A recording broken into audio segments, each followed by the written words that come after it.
வணக்கம். தமிழ்நாடை பொறுத்தவரை பல்வேறு இடங்களில் தேயிலை தோட்ட தொழிலாளர்கள் காலகாலமாக பணியாற்றி வருகின்றனர். அதுவும் தேயிலைக்கு பெயர் போன இடம் தென்னிந்தியாவில் தமிழ்நாடு தான்.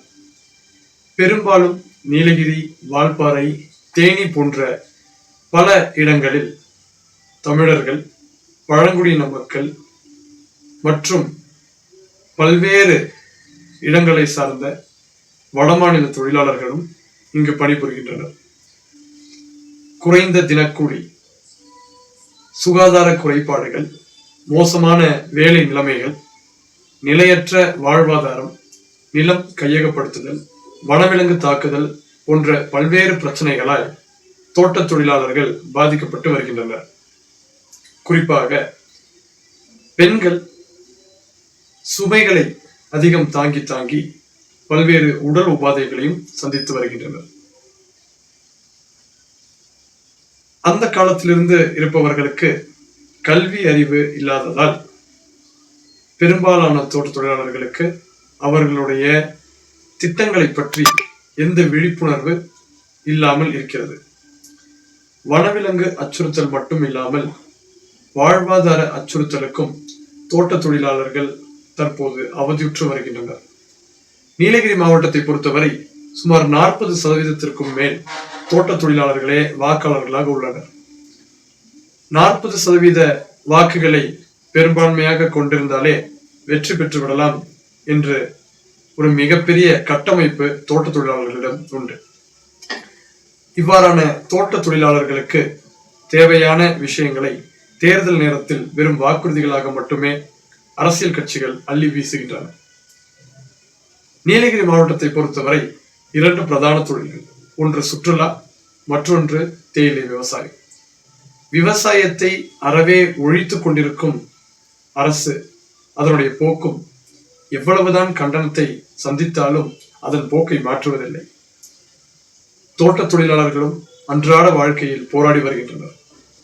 காலை 7 மணி முதல் அட்டைக்கடியிலும் பூச்சைக்கடியிலும் வெயிலிலும் மழையிலும் அவர்கள் படும் இன்னல்களுக்கு, அவர்கள் படும் துன்பங்களுக்கு பதில் சொல்லவே இயலாத துர்பாக்கிய நிலையில்தான் இன்றைய அரசு உள்ளது. தோட்ட தொழிலாளர்களுக்கென்று அரசு என்னதான் செய்திருக்கிறது? தமிழ்நாடு அரசு தேயிலை தோட்ட கழகம் என்று கூறக்கூடிய டான்டி நிர்வாகத்தை பொறுத்தவரை நஷ்டத்தில் இருப்பதாக கூறி தொழிலாளர்களை வஞ்சித்து வரும் இந்த தமிழ்நாடு அரசா தோட்ட தொழிலாளர்களுக்கு ஏதேனும் செய்ய போகிறது? இல்லை. தேயிலை தோட்ட தொழிலாளர்களுக்கு இலவச வீடு ஒதுக்கப்படுகிறது என்று கூறுகிறதே, நியாயமாக தோட்ட தொழிலாளர்களை சென்று சேருகிறதா என்றால் அதுவும் இல்லை. தினமும் தன்னுடைய வாழ்க்கையில் பல்வேறு பிரச்சனைகளை சந்தித்து வரும் தோட்ட தொழிலாளர்களுக்கு என்று இந்த அரசு ஏதேனும் ஒரு விஷயத்தை நியாயமான முறையில் செய்து கொடுத்திருக்கிறது என்றால் அதுவும் இல்லை. ஆனால் தேர்தல் சமயத்தில் மட்டும் நீலகிரி மாவட்டத்தை பொறுத்தவரை தோட்ட தொழிலாளர்கள் வாக்கு மிக முக்கியம். ஆதலால் தோட்ட தொழிலாளர்களை சந்தித்து பச்சை தேயிலைக்கு விலை நிர்ணயம் செய்து தரப்படும், தோட்ட தொழிலாளர்களுக்கு அடிப்படை ஊதியம் நிர்ணயித்து தரப்படும், தோட்ட தொழிலாளர்களுக்கு இலவச வீடு ஒதுக்கப்படும் என்று பல்வேறு விதமான நலத்திட்டங்களை செயல்படுத்துவதாக ஒரு மாயை ஏற்படுத்தி தேர்தலில் வெற்றி பெற்று செல்கின்றனர்.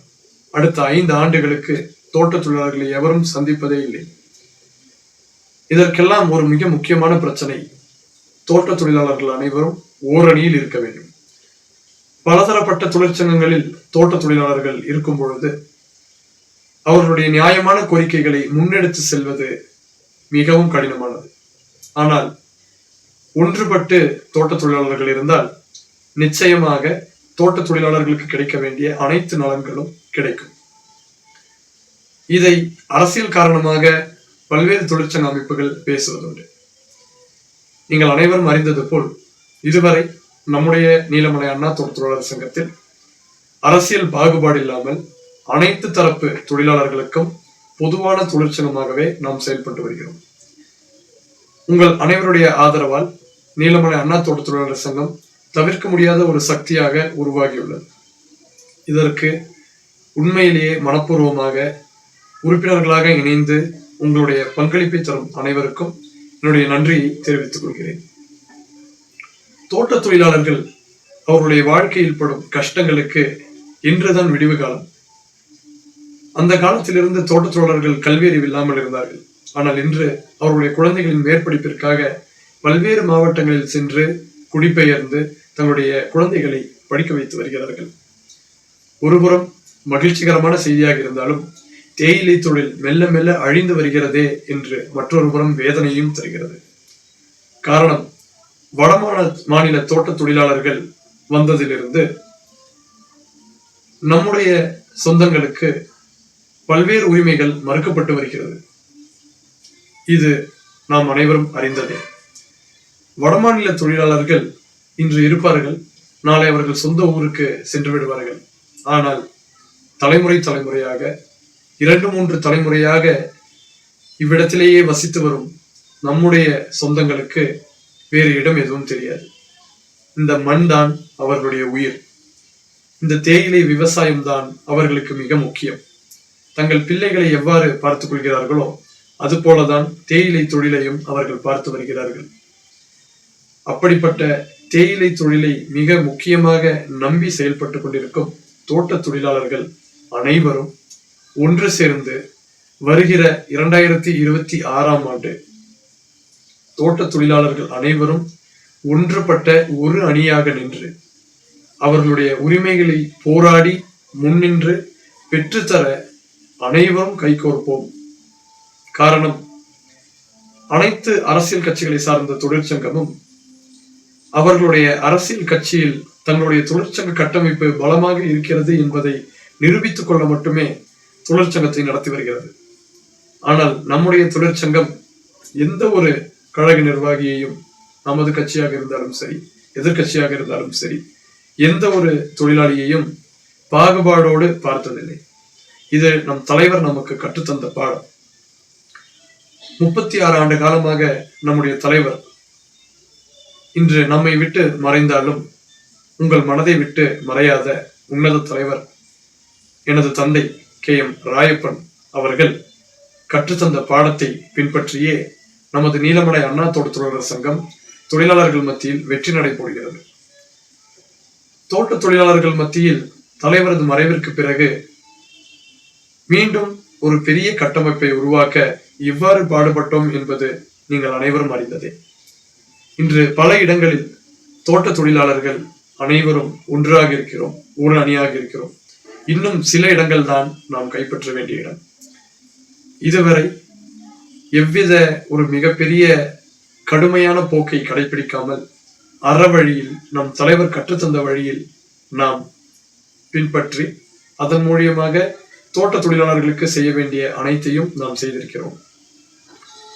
எனவே தோட்ட தொழிலாளர்கள் அனைவரும் தலைவர் வழி நின்று தலைவரின் ஆசைக்கேற்ப தோட்ட தொழிலாளர்கள் அனைவரும் ஒன்று சேர்ந்து ஒரு சக்தியாக மாறி நம் உரிமைகளை மீட்டெடுக்கும் நேரம் இது.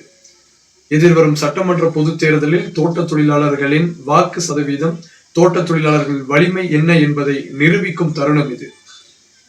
எனவே எஞ்சியுள்ள காலங்களில் நன்கு யோசித்து ஆராய்ந்து நல்லதொரு முடிவை நீங்கள் மேற்கொள்வீர்கள் என்ற எண்ணத்தோடு தலைவரின் ஆசையை நிறைவேற்றுங்கள் என்ற கோரிக்கையும் விடுத்து விடைபெறுகிறேன். நன்றி, வணக்கம்.